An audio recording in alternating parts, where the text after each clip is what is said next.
Well, it's that time of year again, Broncos country. It's time for NFL pundit Adam Rank to make his 2023 NFL record prediction. Now, this is a video that has always generated a lot of controversy from Rank amongst Broncos country, as back in 2019, he famously predicted the Broncos to have the worst record in the NFL. Spoiler alert, that was far from the case. We ended up finishing the season 7-9, including a 4-1 end to the year. That was the year that Drew Lock took over as the starter.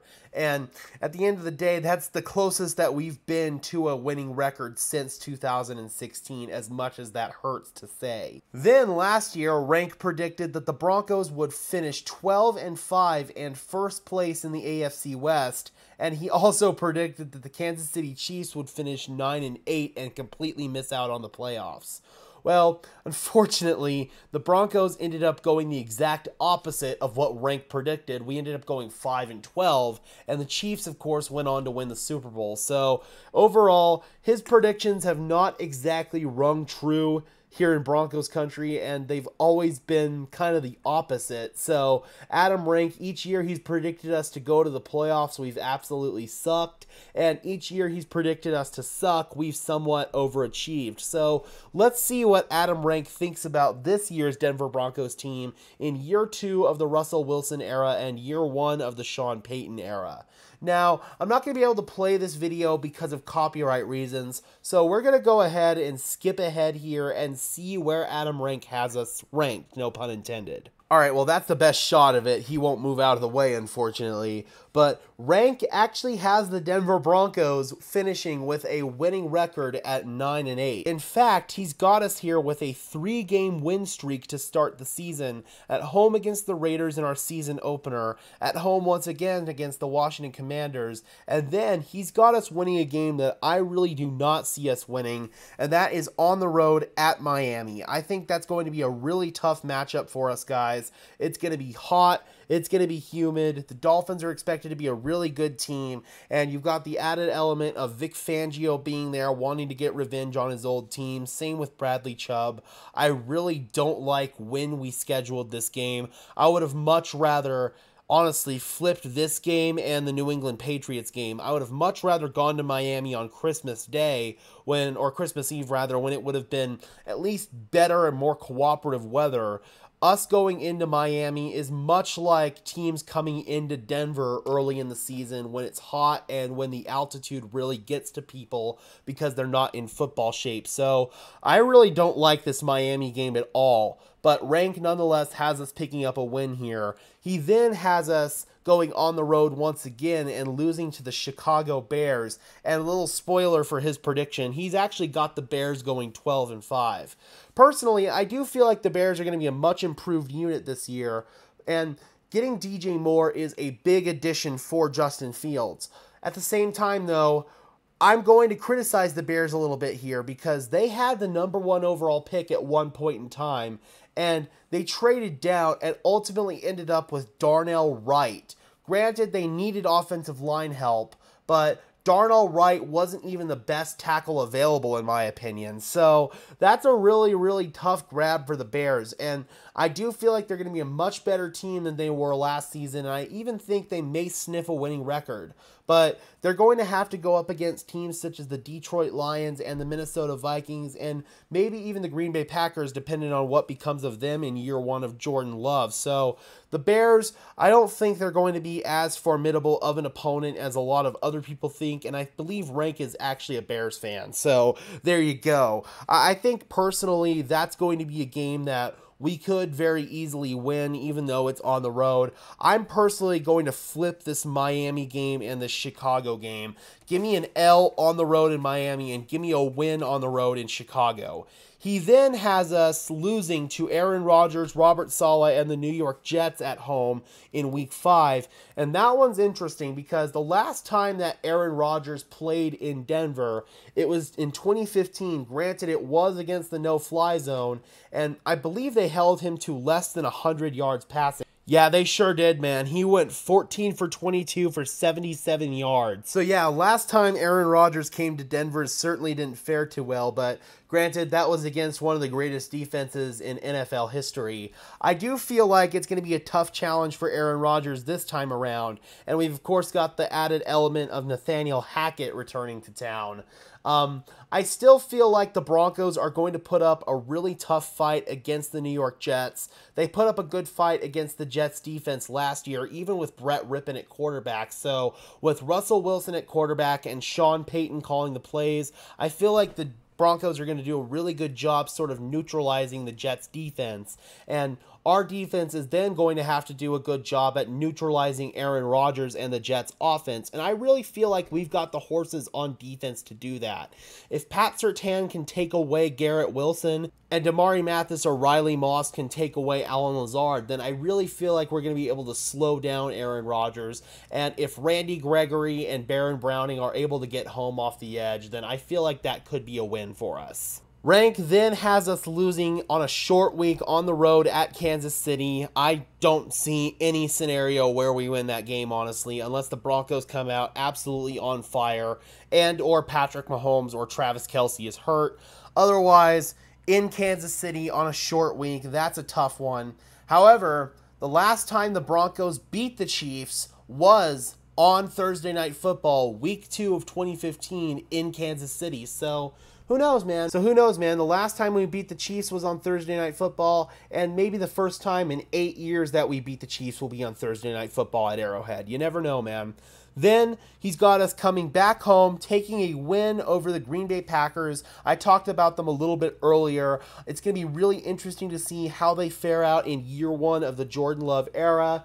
Personally, I know this is going to be a bit of a hot take, especially amongst the NFL media of late that has really gotten to bashing Aaron Rodgers. I feel like Aaron Rodgers covered up a lot of warts that the Green Bay Packers organization had last year.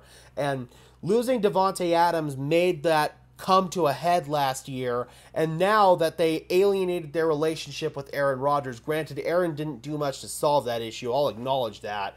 But at the same time, we cannot sit here and pretend to ignore all of the poor organizational decisions that the Green Bay Packers have made. And I'm not just talking drafting Jordan Love. I don't feel like that was a bad decision. But last year, not drafting a wide receiver with one of the 2 first-round picks that they got in that Davante Adams trade, they got Quay Walker, who could be a good player, but to this point, he's shown more bad than good, in my opinion. And then they got Devontae Wyatt, who they barely played last year. It was absolutely egregious by the Green Bay Packers. And for several years before that, and the way that they disrespected their veterans on the way out the door, from Jordy Nelson, Brian Bulaga, and Corey Linsley, Clay Matthews. I can go on, man. Julius Peppers. I mean, Aaron Rodgers named pretty much all of these guys that the Green Bay Packers basically shunned on their way out the door. And these are players, especially guys like Clay Matthews, who were at one point, aside from Aaron Rodgers, the face of the franchise. I mean, Clay Matthews, Jordy Nelson. So, I don't know, man.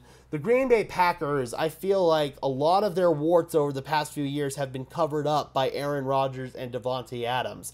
Last year, they didn't have Davante Adams, and they had a pissed-off Aaron Rodgers who was playing with a broken thumb that really affected his accuracy. And this year, they don't even have that. Jordan Love is really going to have to step up to the plate, and there's going to be a lot of pressure on Jordan Love this year to do well. And honestly, I don't feel like the situation around Jordan Love is any better than it was for the past couple of years, or especially the last year around Aaron Rodgers. So I really feel like the Packers are destined to be a really, really disappointing football team next year. And I do feel like they're going to take a pretty massive loss in Denver week 7. And Adam Rank agrees. He then has us losing to the Kansas City Chiefs at home week 8. So once again, we get swept by the Chiefs.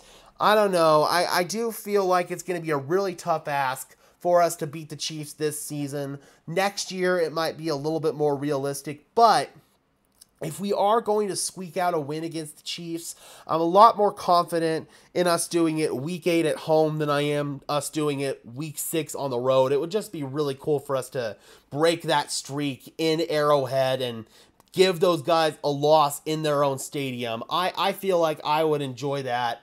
I would enjoy both ways, honestly, getting to see it live or getting to see it on TV from Arrowhead. But either way, I don't know if it's going to happen this season, and neither does Adam Rank. So he's got us entering the bye week at 4-4, and then we have to go on the road to face off against the Buffalo Bills. Josh Allen, Von Miller going up against the Broncos for the first time. That's going to be a tough game, especially when we get later in the year. It's probably going to be pretty cold there in Buffalo, and it won't be that cold here in Denver, at least yet in the year. So I don't think that that's going to be a very easy game for the Broncos. Buffalo, I think, has a lot of stuff to prove this year. I don't want to go on another rant here, but I feel like the Buffalo Bills are getting highly disrespected, and not a lot of people are putting stock into what they had to go through as a team last year. First of all, before the season even started, team owner Kim Pegula, who was a deep ambassador who had a deep connection with a lot of people in that locker room, she suffered a very serious health event, later revealed by her daughter in an article on the Players Tribune. Her daughter's a professional tennis player, that she suffered a very serious stroke and has some long-lasting, potentially permanent disabilities because of this, and disabilities that affect her everyday life, including speech. She struggles to speak. So from the beginning of the year, then we had Josh Allen's elbow injury, Von Miller, who was brought in to Buffalo to essentially be that missing piece on defense. He was outstanding, and then he tore his ACL. Josh Allen getting hurt and Von Miller getting hurt all happened within the span of 2 weeks. And then, not too far after that, just as the Bills were starting to really get their season back on track, Damar Hamlin happened. And I really feel like that just mentally threw that team off for the entire rest of the season. And they were clearly mentally not prepared in that Cincinnati playoff game. And it showed, man. So a lot of people are disrespecting the Buffalo Bills, and they're forgetting that they were 13 seconds away and one bad defensive play call away from beating the Chiefs at Arrowhead in the playoffs in 2021. And now people are starting to doubt if the Buffalo Bills, and in particular if Josh Allen, can get it done in the big game. And they're not giving enough credit to the fact that he literally threw the game-winning touchdown, but Leslie Frazier's poor defensive play call, calling a soft zone to give up, I believe it was almost 40 yards to get the Chiefs into field goal range to send that game into overtime. And then we all know what happened after that. The Chiefs won the coin toss, and that was it. And so we're not giving enough respect, I feel like, to the Buffalo Bills. I know this has turned into a bit of a ranty video, but still, man, the Buffalo Bills are a team that I feel like needs to garner a lot more respect next year. And I really feel like it's going to be tough for the Denver Broncos to get a win, especially in Buffalo later in the season when it's going to get cold, it's going to get windy, and it's going to be really hard for Russell Wilson to throw in those conditions, quite frankly. So I don't like that matchup at all for the Denver Broncos, and I do agree with Adam Rank about us taking an L there. But after that, we are gifted with, in my opinion, 4 very winnable games. Rank thinks we're going to win 4 of them. Week 11, we've got the Minnesota Vikings at home on Sunday Night Football. Vikings are a team I feel like is going to really be coming crashing down to earth this year. They won a lot of close games last year, a lot of games that they had no business winning, especially that Colts game, the biggest comeback in NFL history, or the biggest choke job in NFL history if you want to look at it that way. And sadly for Matt Ryan, he was on the wrong side of both that one and the biggest choke job in Super Bowl history. Neither of them were his fault, in my opinion. But the Vikings are a team that I feel like performed way higher than they should have last season, and they're going to come crashing down to earth. Yes, they did get another weapon for Kirk Cousins in Jordan Addison to pair alongside Justin Jefferson, but I don't think that's enough, man. Defensively, I still think they're awful, and they're really young and trying to find their identity. Getting rid of Ed Donatel helped, but the Vikings really are a team that I think is going to be in for a full-blown rebuild sooner rather than later. I think this is going to be Kirk Cousins' last year in Minnesota, and Vikings are a team that I just don't have a lot of confidence in, and the game's going to be in Denver on prime time, and we all know what prime time Kirk Cousins usually does, so I really like that matchup for Denver. And very similarly to the Vikings, the Cleveland Browns are a team that I feel like is going to significantly underachieve this next year. I'm not going to get into my personal opinions on Deshaun Watson. You can probably deduce how I feel about him just from that alone, but on the football field, just his play on the field alone, Deshaun Watson was horrible last year. He was inaccurate, he was shaky, he missed reads, he was a shell of his former self, and Russell Wilson was a guy who got a lot of crap last year for not playing like the player that was traded for and was given a big contract. Are we forgetting that Deshaun Watson, A, has the off-the-field baggage, B, they traded more draft capital, the Browns did, to the Texans to get him, and they gave him a fully guaranteed contract. At this point in time, I feel like the Deshaun Watson trade has potential to go down as even worse than the Russell Wilson trade, and that one could go down with Herschel Walker, in my opinion, as the worst trade and biggest trade heist in NFL history. So, I keep ranting about all of our other opponents, but I as far as matchups with this Cleveland Browns team, I mean, Myles Garrett and Zadarius Smith off the edge is definitely going to be a good test for our tackles, Garrett Bowles and Mike McGlinchey.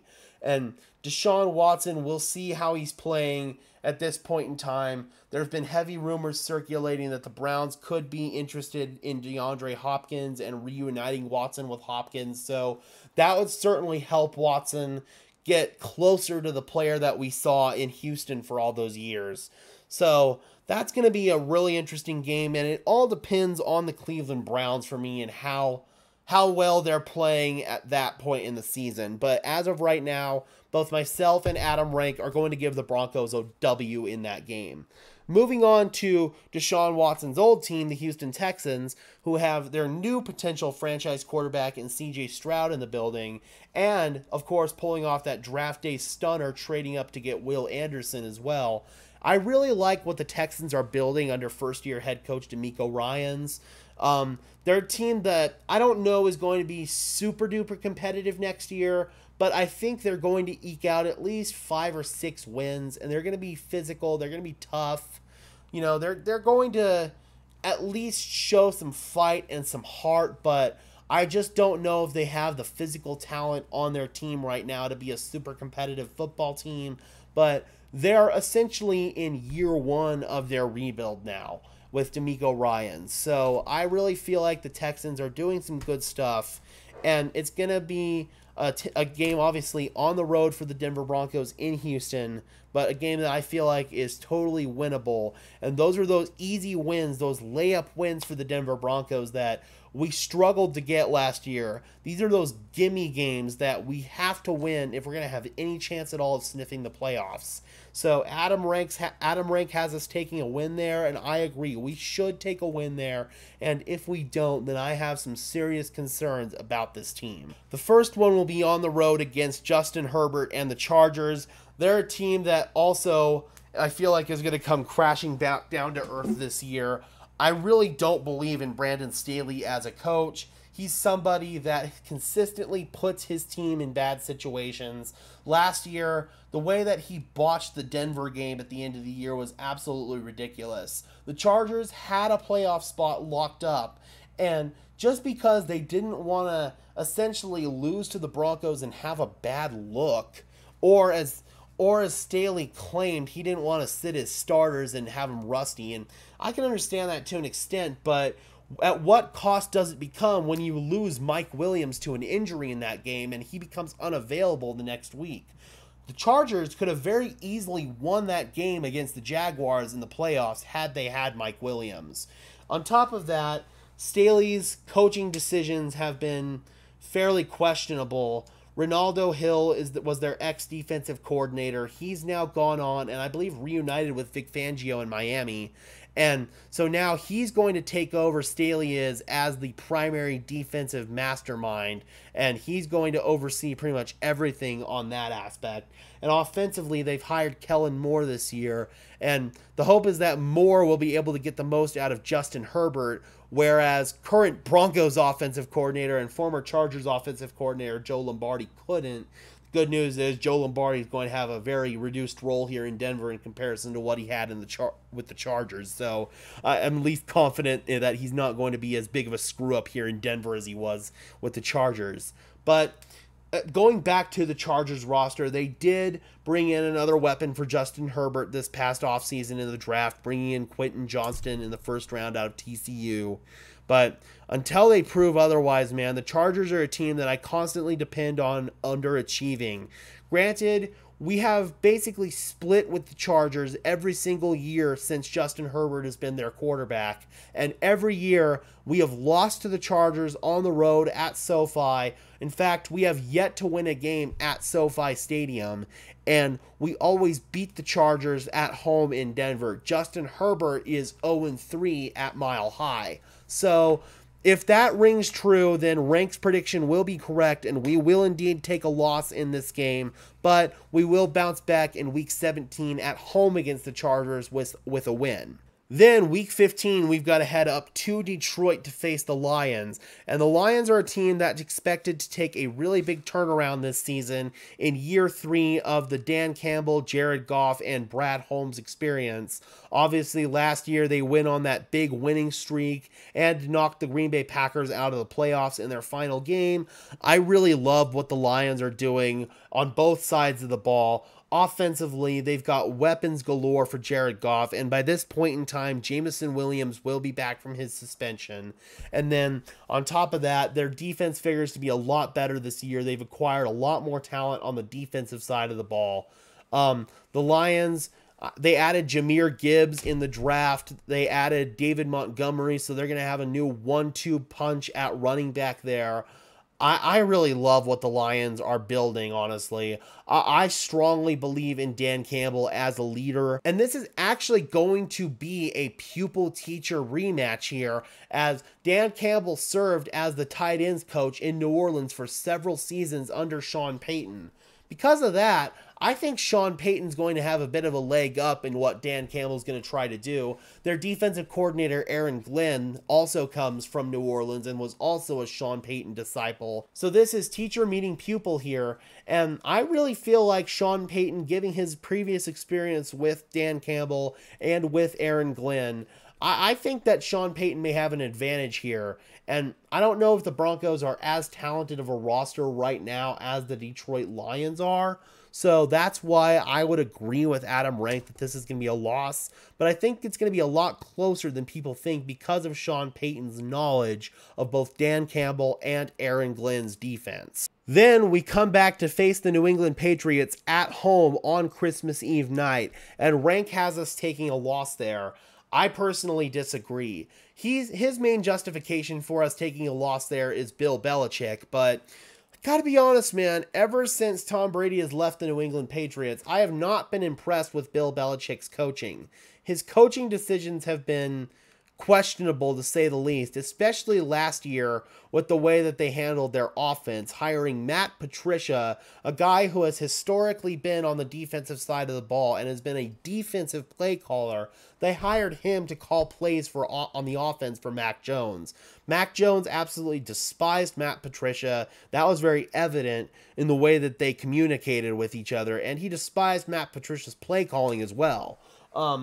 On top of that, Bill Belichick's defenses have underachieved these past few years. They haven't been as good as they were for all those years in the peak New England days.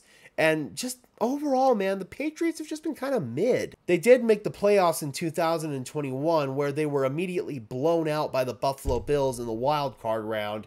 And last year, they had a revolving door between Mac Jones and Bailey Zappi at quarterback. Their run game's just been mediocre. Overall, man, the Patriots, historically, they're always going to be thought of as one of the top tier organizations in football, but I feel like we're putting a lot more stock in what they've done historically as compared to what they've done recently. Because what they've done recently has not been all that impressive, and I don't fear the New England Patriots anymore. I still despise the Patriots because I do not like Bill Belichick's previous history of cheating. I'm not talking Deflategate, I'm talking Spygate, and I don't like Robert Kraft as a person. You can look a little bit more into that if you want, but I no longer fear the New England Patriots like I once did, and I don't feel like they're going to be a formidable opponent for the Denver Broncos. Rank then has us closing out with 2 wins at home against the Chargers. We alluded to that earlier. Justin Herbert 0-3 at Mile High, and the Chargers, last time they went to Denver, completely botched their overall team dynamic, and that was the beginning of the end of their season last year, the way that they handled that Denver game and not pulling their starters, even though they were losing by 2 scores to the Denver Broncos. That they basically wanted to save face and not lose to the Denver Broncos. That's what it was, and they still lost. That's the funny part. Then, Week 18, we got to go to Las Vegas to face the Raiders. It's the first time in long time, I believe since before the Peyton Manning era, that we have to close out the regular season on the road, and Rank has us picking up a dub against the Raiders. And the Raiders are a team that he feels like is going to highly underachieve next year. Now, if we come over here, I'm going to find the comment here because there was somebody who compiled up all the records that he had. So if we come over here, just summarize in the AFC West for Rank's predictions. He's got the Chiefs going 13-4 and once again repeating as the AFC West champions. He's got the Chargers and the Broncos tied at 9-8. And on this list, although the Chargers are listed as number 1, I believe since Denver beat the Chargers in the week 17 matchup at Mile High, I believe that would give the Broncos the tiebreaker over the Chargers, but I could be wrong there. And then he feels like the Raiders are just going to be an absolute joke this year in year 2 of the Josh McDaniels era at 4-13. And if that's the case, I don't think Josh McDaniels is going to last his second season in Las Vegas, just like he didn't last his second season in Denver. So with this prediction, it would probably still be a bit of a stretch for the Denver Broncos to make the playoffs just because of how loaded the AFC is. You can go back and you can watch Rank's whole video if you want. I didn't do that. I just looked at what he had to say for the AFC West. But overall, guys, I do feel like the Broncos have a realistic shot of compiling their first winning record since 2016, our last year of the Gary Kubiak era, and we may even have a chance at making the playoffs for the first time since our Super Bowl year, but I feel like that's going to be a little bit more of a stretch. Right now, I'm just hoping Sean Payton gets our organization back to respectability, and next year, maybe we can think about competing for championships again. Anything we do in the playoffs this year, for me at least, is just going to be the cherry on top. Now, Rank compared the Broncos this season to the Jacksonville Jaguars last year, where they had a coach who was surrounded with absolute controversy and turmoil. Granted, at least Nathaniel Hackett was a good human being. Urban Meyer was not a good human being, and that's why he was fired. But either way, both teams had a coach who didn't make it through their first season as the head coach, and then they bring in somebody who has a Super Bowl experience and has experience resetting the culture of a team. Doug Peterson did that in year 1 of the Jacksonville Jaguars, and he had that team in the playoffs and winning a playoff game over the Chargers. So I feel like the best case scenario for the Denver Broncos this year is a similar trajectory that the Jacksonville Jaguars had last year. And as a dedicated member of Broncos country, I would personally be really excited about that, and it would give me a lot of hope for this team heading into the future. So I'm curious, Broncos country, how do you guys feel about Adam Rank's prediction for the Denver Broncos in 2023? And do you agree with him? Do you feel like we have a chance to pick up our first winning season since 2016? Drop those comments down below, guys. I would love to hear your thoughts, as always.